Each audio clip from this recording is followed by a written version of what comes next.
Doctor Arif Hussain, എന്തായാലും അവിഹിതമായ ചില ഇടപെടലുകൾ, ഇന്ദിരാഗാന്ധിയുടെ നേതൃത്വത്തിൽ നടന്ന ചില കടന്ന കയറ്റം, അങ്ങനെ മാത്രമേ ഇതിനെ കാണാൻ പറ്റൂ. അല്ലാതെ ബംഗ്ലാദേശിന് വിമോചനം നേടിക്കൊടുത്തതിൽ ഭാരതത്തിന് പങ്കൊന്നും ഇല്ല, അതിൽ അഭിമാനിക്കേണ്ടതില്ല, ഈ സൈനികർ ജീവത്യാഗം ചെയ്തതിൽ കാര്യമൊന്നുമില്ല എന്നിപ്പോൾ ബംഗ്ലാദേശിലെ ഇടക്കാല സർക്കാരിൻ്റെ ഉപദേശകം പറഞ്ഞതുപോലെ തന്നെയാണ് ഒ അബ്ദുള്ളയും പറഞ്ഞു വച്ചിരിക്കുന്നത്.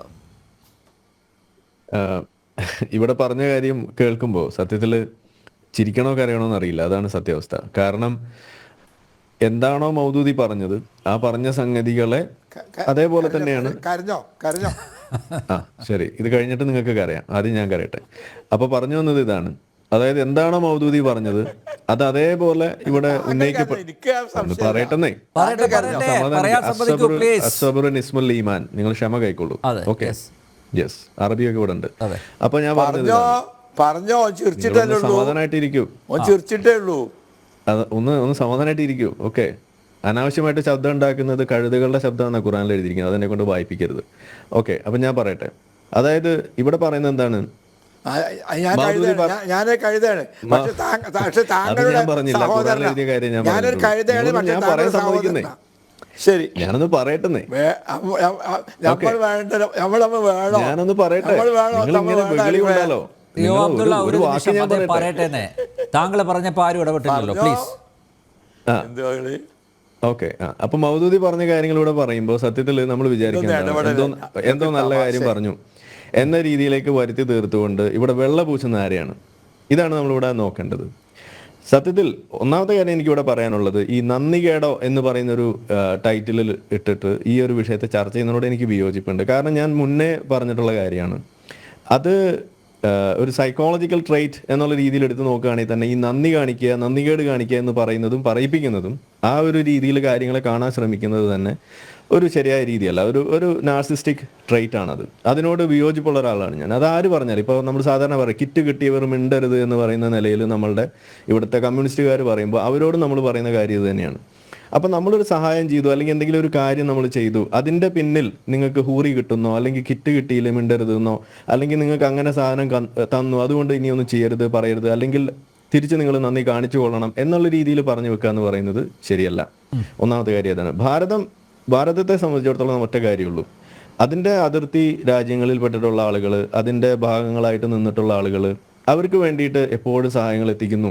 അതിപ്പോൾ പാകിസ്ഥാനിലേക്കും നമ്മൾ എത്തിച്ചിട്ടില്ലേ, ഭൂകമ്പം ഉണ്ടാകുമ്പോഴായാലും മറ്റു പല പ്രകൃതി ക്ഷോഭം അതിൻ്റെ ദുരന്തങ്ങൾ ഉണ്ടാകുമ്പോഴായാലും അവിടെ മതം നോക്കാതെ രാജ്യങ്ങൾ തമ്മിലുള്ള അക്രമങ്ങൾ വരെ നിലനിൽക്കുന്ന സമയത്ത് പോലും നമ്മൾ അവിടെ ഇറങ്ങിച്ചെന്നുകൊണ്ട് അതിന് വേണ്ട കാര്യങ്ങൾ ചെയ്യുന്നു. വാക്സിൻ എത്തിക്കുന്നതിനായാലും എല്ലാം ചെയ്യുന്നുണ്ട്.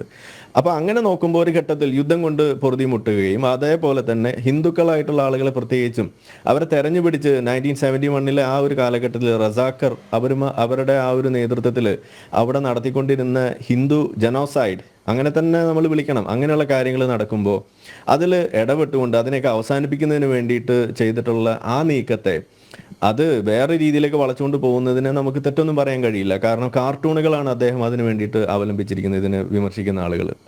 അങ്ങനെ കാർട്ടൂണുകളൊക്കെ നിങ്ങൾ എടുക്കുകയാണെന്നുണ്ടെങ്കിൽ ഇവിടെ പല കാർട്ടൂണുകളും മുഹമ്മദ് നബിയെ കുറിച്ച് വരച്ചു വെച്ചിട്ടുണ്ട്. അതിനെക്കുറിച്ച് ഞാൻ പറയേണ്ടി വരും, അത് വെറുതെ പറയിപ്പിക്കരുതെന്ന് എനിക്ക് പറയാനുള്ളൂ. അപ്പോൾ അതുകൊണ്ട് കാർട്ടൂണൊക്കെ അവിടെ മാറ്റി വെക്കാം. നിങ്ങൾക്ക് പറയാനുള്ള വിയോജിപ്പുകളൊക്കെ ഉണ്ടാവും, അത് നിങ്ങൾ ഉന്നയിക്കുന്നത് പോലെ തന്നെ തിരിച്ചുള്ള കാർട്ടൂൺ വെച്ചിട്ടോ അല്ലെങ്കിൽ എഴുത്തുകൾ വെച്ചിട്ടോ വരുമ്പോൾ അത് സ്വീകരിക്കാനുള്ള ഒരു കെൽപ്പ്, അത് സ്വീകരിക്കാനുള്ള കെൽപ്പും ഒരു ക്ഷമയും നിങ്ങൾ കാണിക്കണം. അതാണ് ജനാധിപത്യ മര്യാദ എന്ന് പറയുന്നത്. അതല്ലാതെ ആളുകൾ സംസാരിക്കുമ്പോൾ ഒരു വാക്ക് പോലും സംസാരിക്കാൻ അനുവദിക്കാതെ ഇതേപോലെ ഇടയ്ക്ക് കയറി ഇങ്ങനെ സംസാരിച്ച് ഇതിന് വെകിളി കൂട്ടുന്നതിന് ജനാധിപത്യം എന്ന് പറയില്ല.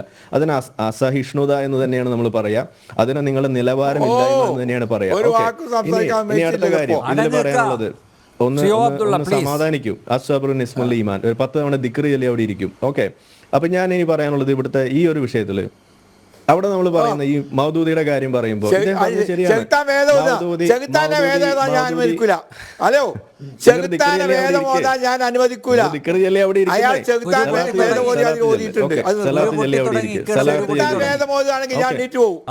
ആയിക്കോട്ടെ, നിങ്ങൾ മിണ്ടാതിരിക്കും.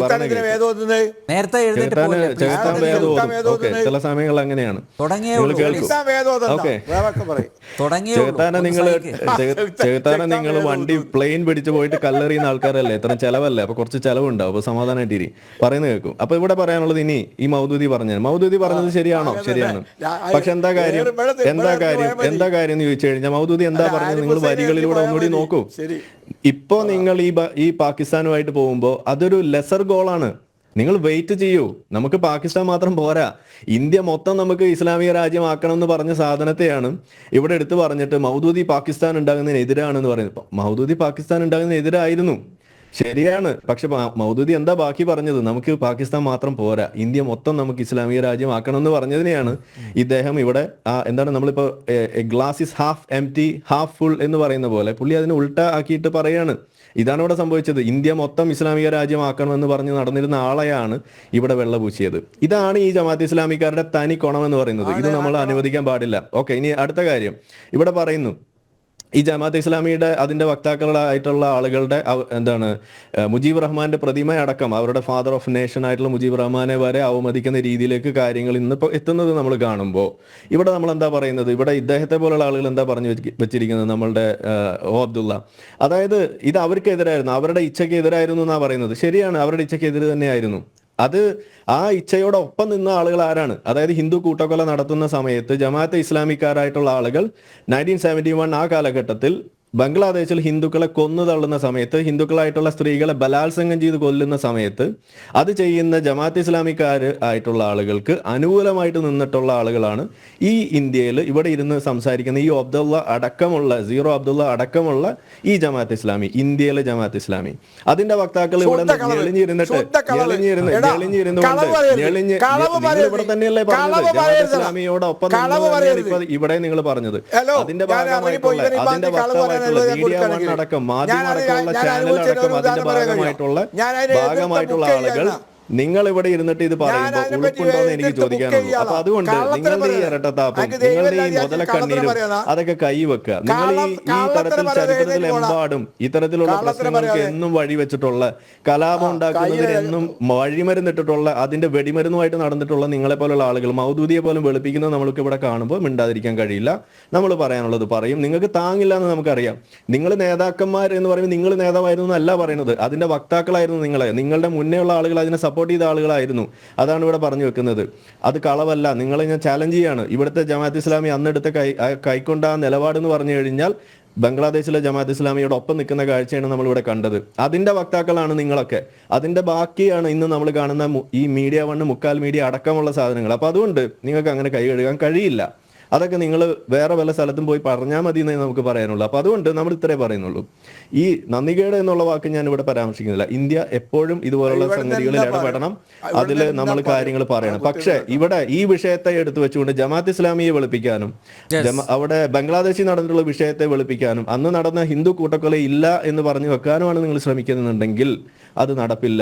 ഇവിടെ ചരിത്രം നിങ്ങൾക്ക് മാത്രമല്ല അറിയാം, ചരിത്രം അറിയുന്ന ബാക്കി ആളുകൾ ഇവിടെ ഉണ്ട് എന്നൊന്ന് മനസ്സിലാക്കണം. നല്ലതാണ് mister zero Abdullah. Please Arif Hussain ഒന്ന് ശ്രദ്ധിക്കുക. അത്തരം പരാമർശങ്ങൾ വേണ്ട. ശ്രീ ഒ അബ്ദുള്ള, താങ്കളിലേക്ക് വരാം. ഞാൻ എൻ്റെ കൂടെ ഒ അബ്ദുള്ള.